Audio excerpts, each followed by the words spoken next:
हर खबर पर होगी आपकी पकड़। डाउनलोड कीजिए एबीपी लाइव ऐप। तो यहाँ पर देखिए अवनीश अवस्थी और डीजीपी साहब की बातचीत अभी भी चल रही है। इंद्रजीत, क्या समझ में आ रहा है? देखिए, अभी जो भाभी थी उनके रोने की आवाज़ मिली। अवनीश अवस्थी से वो रो रो कर कुछ कह रही थी। अवनीश अवस्थी उनको समझा रहे थे कि नहीं, उनको सजा मिलेगी। यानी कि सीधी जो समझ में आ रहा है वो ये आ रहा है कि ये जो आरोपी हैं उनके खिलाफ कोई बात अभी कही जा रही थी। इस वक्त देखिए, माँ, जहाँ तक हम देख पा रहे हैं, सामने माँ रो रही हैं। भाभी के रोने की आवाज़ हमारे कानों तक पहुंची थी। पिता को देखिए बार बार आंसू पोंछ रहे हैं। तो इस समय परिवार रो रो कर अपनी बात कह रहा है। अब ये देखने वाली बात होगी कि अवनीश अवस्थी और डीजीपी साहब क्या यहाँ से निकलने से पहले मीडिया से बताएंगे कि उन्होंने पीड़ित परिवार से क्या बातचीत की या पीड़ित परिवार ने उन्हें कौन सा अपना दर्द बताया। क्योंकि पिता तो जब भी बात कर रहे हैं आंसू पोंछ रहे हैं लगातार। और ये आप तस्वीरों में देखिए कि यहाँ भाई बैठे हैं, माँ बैठी हैं। 2 भाई थे पीड़िता के, वो भी यहाँ बैठे हैं, माँ भी यहाँ बैठी है, पिता तो है ही, साथ ही एक दादी का जिक्र किया गया जिन्हें बुलाया गया, वो भी यहाँ बैठी है, आंसू पोंछ रही है। लेकिन डीजीपी साहब, अवनीश अवस्थी दोनों लगातार पीड़ित परिवार से कुछ बात कर रहे हैं। यहाँ तक कि अवनीश अवस्थी के हाथ में एक डायरी है, पेन है, वो कुछ नोट डाउन भी कर रहे थे। यानी परिवार जो बता रहा था उसे लिखा भी गया। यानी ये भी लगभग माना जा सकता है कि परिवार की बातों को लिखा जाना या कहीं ना कहीं ये तय होगा कि परिवार की तरफ से क्या कहा गया है कि किसके खिलाफ कार्रवाई होनी चाहिए इस पूरे मामले में। क्या उनका नाम नोट डाउन क्या हो सकता है, क्या डीएम साहब पर कार्रवाई हो सकती है? जी देखिए, बिल्कुल, यहाँ से अवनीश अवस्थी जब जाएंगे तो उन्हें मुख्यमंत्री को एक रिपोर्ट सौंपनी होगी। यहाँ से वो फैक्ट नोट कर रहे हैं, तो ये उम्मीद जताई जा सकती है कि दोषी अफसरों पर गाज जरूर गिरेगी। लेकिन सबसे बड़ा सवाल कि यहाँ इस पूरे मामले में जिन पर सबसे ज्यादा सवाल उठे, यहाँ के डिस्ट्रिक्ट मजिस्ट्रेट, उन पर क्या लखनऊ पहुंचने तक या लखनऊ पहुंचने के बाद कार्यवाही होती है या नहीं। तो यहाँ पर अभी बता दें आपको कि अभी भी बातचीत का सिलसिला जारी है। परिवार जो है वो लगातार अपनी बात कह रहा है। अवनीश अवस्थी और डीजीपी साहब सुन रहे हैं। हालांकि छोटा भाई रो रहे हैं। शायद तस्वीरें नहीं पहुंच पा रही होंगी, लेकिन आप देखिए प्रतिमा, सामने उनकी भाभी रो रही हैं और भाई चुप करा रहा है। वो रो रो कर कुछ कह रही हैं। ये वही भाभी हैं जो हमसे बात करते हुए बेहोश हो गई थी। ये वही हैं, ये बात करते हुए बेहोश हो गई थी। और इस वक्त देखिए उनका भाई चुप करा रहा है। वो अवनीश अवस्थी से कुछ कह कह के रो रही हैं। भाई पिता हाथ जोड़ रहे हैं, हाथ जोड़ के कुछ गुहार लगा रहे हैं, अपनी बात कह रहे हैं। अवनीश अवस्थी ने अभी डीजीपी की तरफ कहा है कि ये न्याय दिलवाएंगे। बिल्कुल ऐसा ही लगता है। ये भरोसा दे रहे हैं कि डीजीपी आपके सामने बैठे हैं, ये न्याय दिलाएंगे। लेकिन जो अभी तक पुलिस ने किया, जो अभी तक लोकल यहाँ के प्रशासन ने किया, उसको देखकर परिवार को भरोसा नहीं हो रहा है कि उनको आगे जाकर किसी तरह का प्रशासन से सहयोग मिलेगा। बिल्कुल, सहयोग की अपेक्षा तो फिर भी परिवार कर रहा है। अभी भी उम्मीद है कि शायद अवनीश अवस्थी और डीजीपी साहब यहाँ आए हैं, यहाँ पर मुखिया आए हैं, कानून व्यवस्था को संभालने वाले, तो हो सकता है कि कोई बड़ी कार्रवाई हो। लेकिन परिवार के आंखों में आंसू ये भी बता रहे हैं कि कितना डराया गया है, कितना परेशान किया गया है। परिवार तो लगातार कह ही रहा है। देखिए एबीपी न्यूज पर आप वो तस्वीरें देख रहे हैं जहां अवनीश अवस्थी इस वक्त भाई से सुन रहे हैं क्या कहा जा रहा है। भाभी भी कह रही हैं। भाभी का हाल यह है कि सुबह एबीपी न्यूज से बात करते करते वो बेहोश हो गई थी, रोने लग गई थी कि जैसे हम थक हार गए हैं। हम कितनी बार बताएं कि क्या हो रहा है। बार बार अलग अलग टीम्स आती हैं, अलग अलग तरीके की बातें कहकर चली जाती हैं, लेकिन हम तो सिर्फ इंसाफ चाहते हैं। वो कह रहे हैं आपको अगर मुआवजे की दुहाई देनी थी तो मुआवजा ना देते, बेटी की लाश एक बार दिखा देते। और देखिए यहाँ ऐसा लग रहा है कि आपसे कुछ ही पलों बाद इंद्रजीत, हमको लग रहा है कि यहाँ से रवानगी होगी। क्या मीडिया से बात होगी? देखते हैं, हम सवाल जरूर पूछेंगे। हम पूछेंगे कि उनसे परिवार के लोगों ने क्या शिकायत की, हम पूछेंगे कि उन्होंने आपसे क्या बात की, और जो सवाल होंगे जो यहाँ के स्थानीय प्रशासन पर, वो भी जरूर हम पूछने की कोशिश करेंगे। फिलहाल डीजीपी और अवनीश अवस्थी जी, अब बातचीत आखिरी दौर में समझ में आ रही है। जो बॉडी का मूवमेंट दिख रहा है, तो कुछ ही पलों में, कुछ ही देर में वो यहाँ से उठेंगे और बाहर निकलेंगे। जैसे ही यहाँ से उठेंगे हम उनसे जरूर सवाल पूछेंगे। प्रतिमा, जो भाव भंगिमा जो कही जाती है, जो बॉडी लैंग्वेज की जाती है, वो तो यही है कि जैसे जो जानना था, जो पूछना था और जो नोट डाउन करना था वो कर लिया गया है। आपसे कुछ ही मिनटों बाद देखिए जिस तरीके से यहाँ पर आसपास पुलिसकर्मी उनके आने से पहले तैनात थे, अब वो एक्टिव होने लग गए हैं। तो यानी ये मान के चलिए कि ये कॉन्वर्सेशन अब लगभग अपनी समाप्ति की ओर है।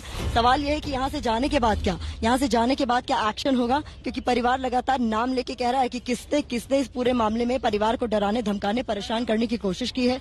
सवाल अभी भी लगातार बरकरार है। परिवार का कहना है वो जो डर उनके अंदर पैदा हो गया है वो क्या कोई दूर कर सकेगा। भाभी हाथ जोड़े हुए इस वक्त बैठे हुए हैं। इंद्रजीत देखिए, भाभी का हाथ जोड़े हुए बैठना, वही भाभी जो डीएम साहब की गाड़ी के पीछे दौड़ रही थी नंगे पांव।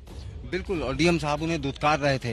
देखिए, यही ताकत होती है लोकतंत्र में कि जिसको डीएम अपनी गाड़ी के सामने से दुत्कार रहा था, भगा रहा था, उसके सामने इस सूबे के डीजीपी और उस सूबे का सबसे बड़ा अफसर हाथ जोड़कर बैठा है। यही इस लोकतंत्र की खूबसूरती है और यहाँ की ताकत है।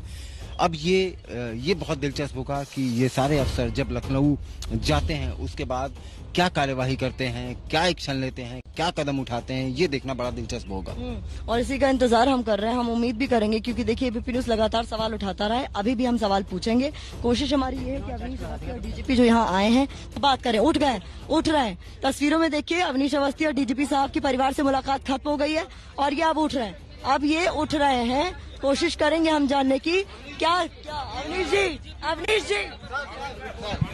सर क्या कहा परिवार ने आपसे, क्या बातचीत हुई? एक मिनट, सूट पहले आगे सूट पहले जी। क्या बातचीत हुई, क्या आपको बताया? ऐसा है जी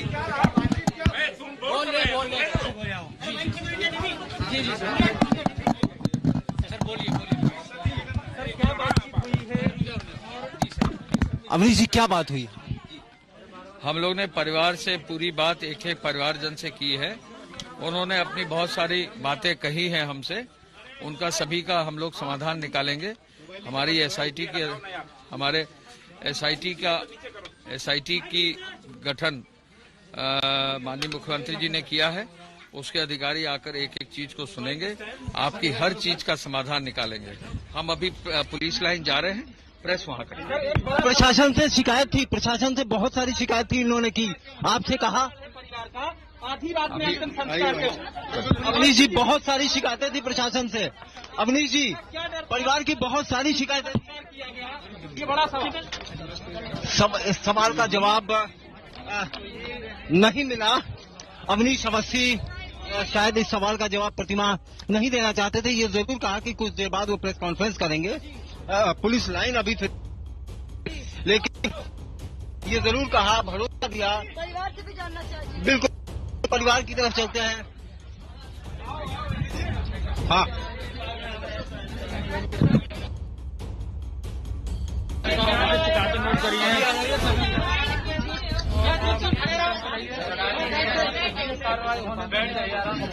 डीआई साहब ने हमारी रिपोर्ट नोट करी है कि आपको जल्दी से जल्दी आपको कार्रवाई करी जाएगी और आपको जहाँ तक है उसको कोर्ट में न्याय मिलेगा। इस बात का हमें पूरा वो है। जब तक जवाब नहीं मिल जाएगा तब तक हमें उनकी कोई भी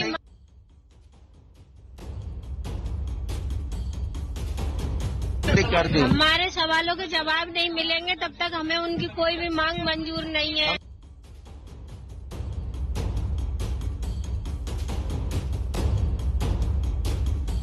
हमारे जब सवालों के जवाब मिलेंगे तो हम सरकार का सारा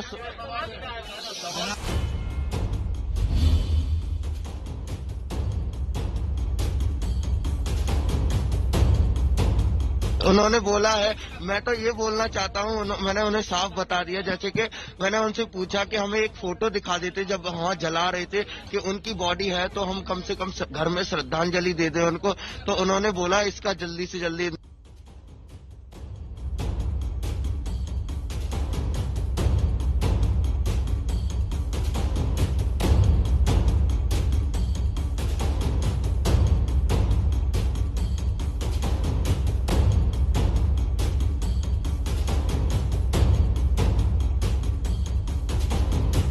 अब मैंने पूरी सर इस पे क्या बोले वो? इस पे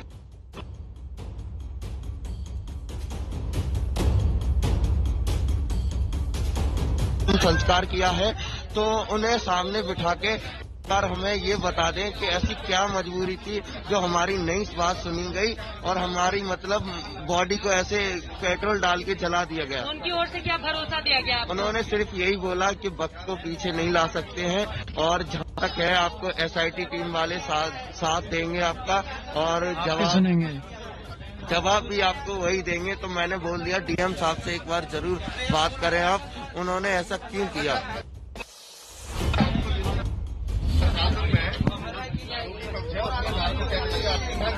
नहीं अभी नहीं किया। अभी नार्को टेस्ट मैं बताना चाहता हूँ नार्को टेस्ट के लिए हम राजी हैं, मगर जी मगर एक बात हमारी ये भी है, अभी पीड़ित परिवार किसी भी पीड़ित परिवार के साथ हुआ होगा हम भी राजी हैं।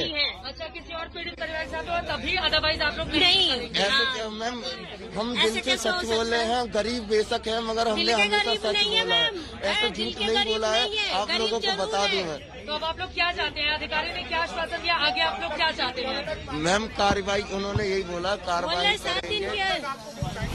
नहीं दिया, अभी टाइम नहीं दिया, वो अभी जाके बात करेंगे, डीएम से बात करेंगे, उन्होंने ऐसा क्यों किया और बाकी लोगों से बात करेंगे।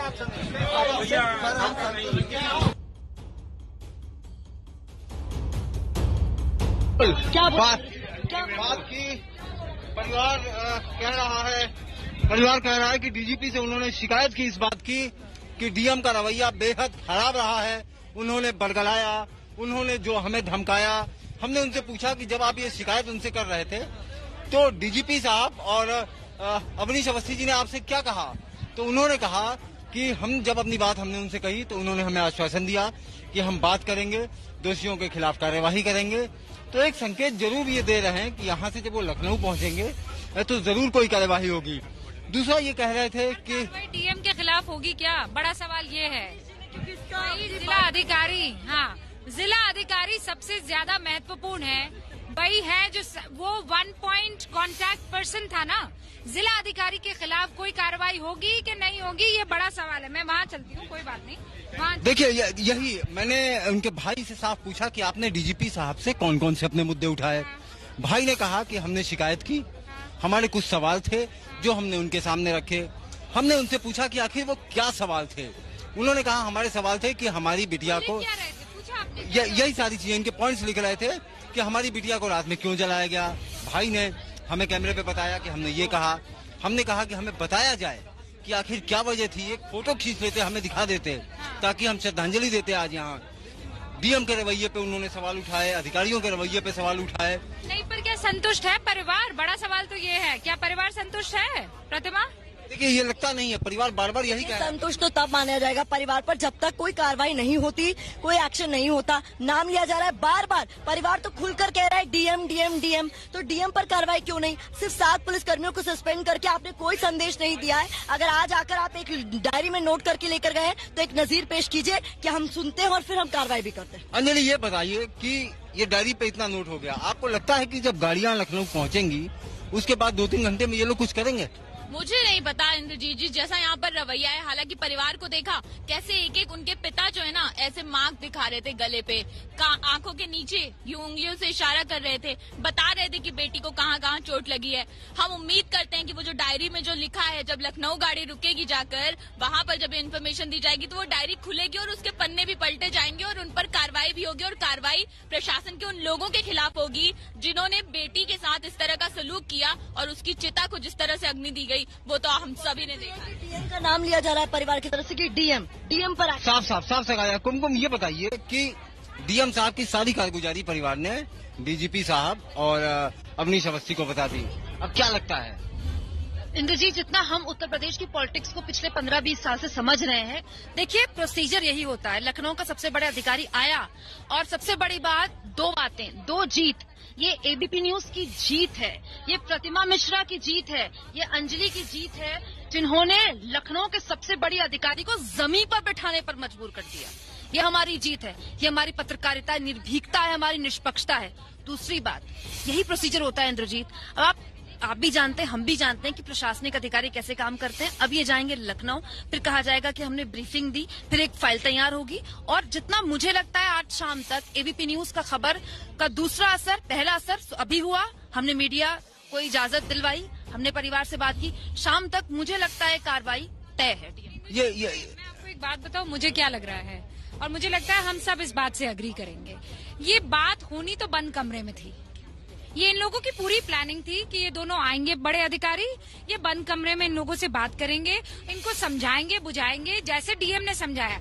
डीएम ने कॉलर पकड़ के समझाया, डराकर पटक कर समझाया। ये थोड़ा सभ्य भाषा में समझा देते। लेकिन हुआ ये कि हमने कह दिया कि हम तो कैमरा रखेंगे, आप हमें अंदर मत आने दीजिएगा, हमारा कैमरा चालू रहेगा, हम आपके हाव भाव नोट करेंगे। आप सोचिए वो एक कैमरा क्या चीजें बदल देता है, वही यहाँ पर हुआ है। उसके बाद बातचीत होने लगी। हो सकता है कि वो बातचीत होनी हो सकता है कि वो यहाँ पर सांत्वना भी देने आए हों, लेकिन जो असल बात होनी थी, मैं अभी भी इस बात को लेकर पूरी तरह से मुतमईन नहीं हूँ कि वो असल बात यहाँ करके गए। लेकिन एक तस्वीर देखी आप लोगों ने कि वही भाभी जो एसडीएम की गाड़ी के सामने लेट रही थी, उनको डीएम साहब धुतकार रहे थे, उनको भगाया जा रहा था। आज उसी परिवार के सामने इस सत्ता के दो सबसे ताकतवर अफसर वो सामने बैठे हुए हैं। उनके साथ नीचे बैठे, कुर्सी नहीं सजाई गई। जैसे डीएम साहब आए थे तो अलग से कुर्सियां लगाई गई थी, और सबसे खास बात नोट करने वाली थी, वो इस घर की कुर्सियां नहीं थी, कुर्सियां स्पेशली मंगवाई गई थी क्योंकि पहले आ गया साहब। मीडिया से बात कर रहे थे, अभी देखिए प्रतिमा, सबके सब दोबारा अंदर चले गए, सबके सब दोबारा है। ये भी नहीं, ये भी मुमकिन है कि कहा गया हो कि जब तक हम एक्शन न ले ले तब तक थोड़ा सब्र कीजिए। बिल्कुल कहा जा सकता है। सब कुछ परसेप्शन का खेल होता है। अवस्थी जी प्रशासनिक अधिकारी हैं, लेकिन वो सरकार के अधीन आज से काम नहीं कर रहे हैं, कोई उनका लंबा चौड़ा अनुभव है। चप्पल उतार के अंदर आना, गांव देहात का माहौल क्या होता है सब समझते हैं वो। एक दरवाजा खिड़की खोल के रखना, तस्वीर एकदम बनाते रखना, अच्छा बड़े प्यार से सुनना। परिवार के लिए बड़ा भावुक पल होगा जब पिता बता रहा होगा कि ऐसे चोट थी, सुन रहे होंगे, फिर यहाँ से चुपचाप निकल गए। तो ये सारा खेल, लेकिन सारा कन्वर्सेशन मैं, अंजलि और प्रतिमा, हम यहाँ नीचे से झुक के और सारी चीजों को देख रहे थे। एक चीज आपने नोट की कि हर 30 सेकंड, 40 सेकंड, 1 मिनट के बाद कोई परिवार का सदस्य उसके रोने की आवाज आती थी, वो हाथ जोड़ता था। अवनीश अवस्थी उसकी तरफ हाथ से कहते थे कि कोई बात नहीं। तो इस दर्द बस मैं नहीं चाहती कि उस कॉन्वर्सेशन को रोका जाए, लेकिन सरकारी हलचल के बाद अब राजनीतिक हलचल है। मतलब ये वो अड्डा बन गया है जहाँ पर हर कोई आएगा, अपने अपने तरीके से जैसे होता है वैसे परसेप्शन जो है वो क्रिएट करने की कोशिश करेगा। अब राहुल गांधी के साथ ऐसा लग रहा है जैसे पूरा कांग्रेस का अमला जो है यहाँ पर पहुंचने वाला है। खुद प्रतिमा के पास कुछ तस्वीरें आई थी, प्रियंका गांधी शायद गाड़ी ड्राइव कर रही थी, खुद ड्राइव कर रही थी। ये एक तस्वीर अलग थी कि पिछली बार तो उनकी गाड़ियां दूसरी बैठे हुए थे, खुद ड्राइविंग सीट पर। उस वक्त टीएनडी पे थी जब राहुल गांधी आए थे, पिछली बार जी जब रोका गया था, और फिर मैंने उनको चेस किया था वहां यमुना एक्सप्रेसवे तक, फिर हमारी गाड़ी रोक दी गई। अब आप जिस वीडियो की बात कर रही हैं, मैंने उस वीडियो को गौर से देखा।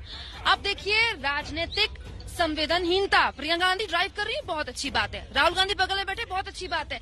वीडियो के अंत में हंसी मजाक हो रहे हैं। देखिए ये वीडियो है और ये बड़ी अजीब चीज है। देखिए कितना सही।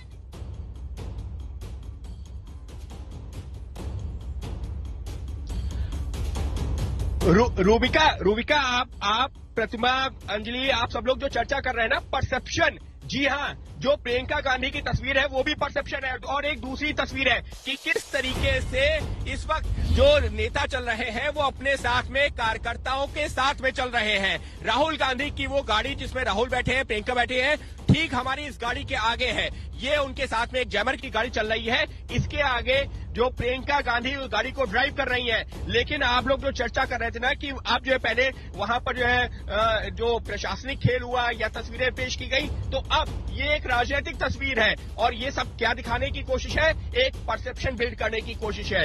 जो अधिकारी वहां पर पहुंचे उन्होंने दादी से भी बात की, उन्होंने भाभी से भी बात की, माता पिता से भी बात की, लेकिन उन अधिकारियों को जिनकी जिम्मेदारी थी उनसे बात करना उस समय नहीं की गई।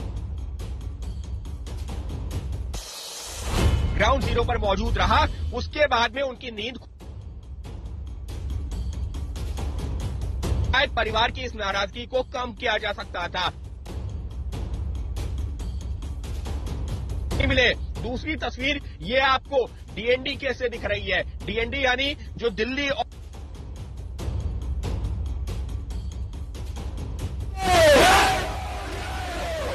ये काफिला है। और एक चीज और एक जानकारी देना चाहूंगा, इस काफिले में एक एम्बुलेंस भी फंसी हुई है। वो एम्बुलेंस जिसके मरीज को हो सकता है जल्दी इलाज की जरूरत हो, लेकिन वो एम्बुलेंस काफी देर से इस काफिले में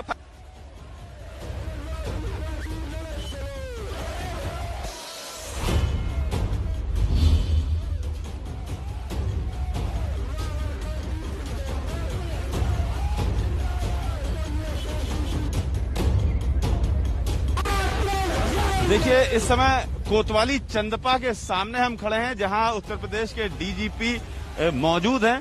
गांव से महज कुछ दूरी पर ये कोतवाली है। गांव से निकलते ही ये कोतवाली पड़ती है। कोतवाली वही है जहां पर पीड़ित परिवार का मुकदमा दर्ज है और ये संभवतः देखने के लिए कि मुकदमे के कागजात क्या हैं, उसकी क्या स्थिति है, उसमें क्या दर्ज है। ग्राउंड जीरो पर आकर के उत्तर प्रदेश के डीजीपी खुद कोतवाली में जाकर के और देख रहे हैं, इस केस के बारे में जानकारी ले रहे हैं। संभवतः यहाँ कोतवाली में आने का जो मुख्य उद्देश्य हो सकता है वो यही कि जो एफआईआर हुई है उसको खुद अपनी आंखों से देखना चाहते होंगे, कागजात देखना चाहते होंगे, वो किस तरीके से उसमें क्या दर्ज है, वो सारी चीजें खुद से वो देखेंगे, क्योंकि मामला काफी ज्यादा बिगड़ चुका है। पुलिस जिस तरीके से लगातार पुलिस और प्रशासन ने इस मामले में लापरवाही बरती है, डीएम ने, एसपी ने मिल करके जिस तरीके से लापरवाही बरती है, अब प्रशासन के लिए, सरकार के लिए उसको रफू करना मुश्किल हो रहा है। इसलिए डीजीपी अब खुद यहाँ कोतवाली चंदपा में है और काफी देर से वो इस समय है। अगर कुछ फॉर्मेलिटी भर करनी होती तो अब तक निकल आते, लेकिन वो काफी देर से भीतर हैं। इसका मतलब है कि काफी गहराई से इस केस को वो देख रहे हैं और समझ रहे हैं कि इसमें क्या कुछ हो सकता है, क्योंकि अब उत्तर प्रदेश सरकार के लिए, पुलिस के लिए, प्रशासन, हाथरस प्रशासन के लिए रफू करने के अलावा कुछ बचा नहीं है। काफी ज्यादा गलतियां पहले ही हो चुकी हैं। जिस तरीके से 2:30 बजे रात में आनन फानन में पीड़ित के शव को जलाया गया, जो कि एक आपराधिक कृत्य है, जिस तरीके से उसको सबूत मिटाने की कोशिश की गई, क्योंकि वो सबूत मिटाने के दायरे में आएगा और जो व्यक्तिगत स्वतंत्रता के कानून है, व्यक्तिगत अधिकारों के कानून है, उन सब का उल्लंघन है। उन सब को देखते हुए अब ये केस काफी ज्यादा बिगड़ गया है। पुलिस और प्रशासन के लिए जिस तरीके से भयंकर इसमें लापरवाहियां हुई हैं, डीएम और एसपी के खिलाफ आपराधिक कार्रवाई की जाए या न की जाए, इसको भी देखना होगा सरकार को, क्योंकि काफी ज्यादा मांग इस बात की भी है।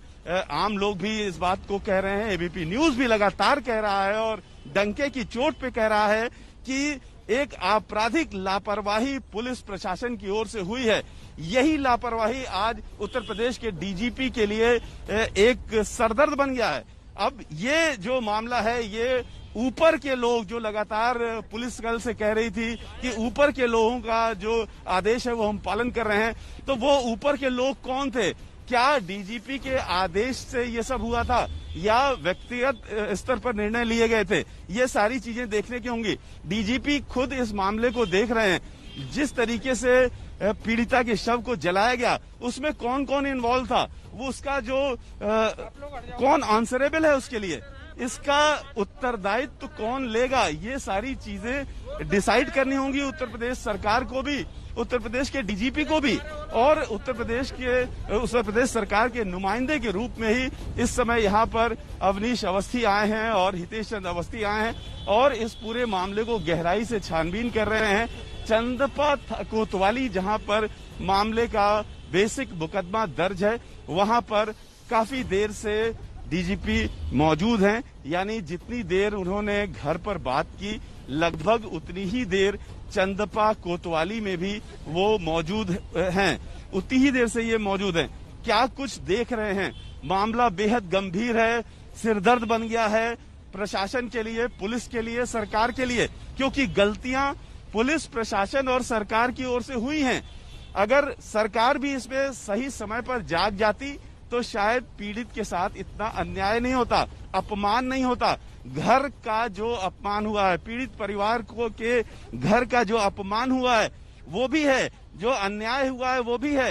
एक परिवार की बेटी मरी, उसके बाद वो शोक भी नहीं मना पाए, आनन फानन में उस बेटी के शव को जला दिया गया। लोग, जो घर के लोग हैं, उनको बताया नहीं गया, साथ नहीं ले गए। आज वो घर वाला कह रहा है, उनके घर के लोग कह रहे हैं कि हमें नहीं पता कि हमारे घर की बेटी का ही वो शव था या नहीं था, क्योंकि हमने देखा नहीं। जिस चीज को हमने देखा नहीं उस पर हम विश्वास कैसे कर ले? और अब विश्वास कर पाने का कोई सबूत नहीं है, कोई कारण नहीं है। अस्थियां तक चुनने नहीं गए, जिसे एक शालीन शब्दों में और परंपरा में फूल चुनना कहते हैं। अपने घर की बेटी की मौत हो गई, उसके फूल चुनने भी घर के लोग नहीं जा सके, क्योंकि उनको पता ही नहीं है कि जो चिता जलाई गई, जिसे चिता कहा गया, उसमें उनकी बेटी थी या नहीं थी, वो उनकी बेटी का शव था या नहीं शव था। ये सारी बातें उनके घर के लोग कह रहे हैं, भाई कह रहा है, परिवार कह रहा है। अब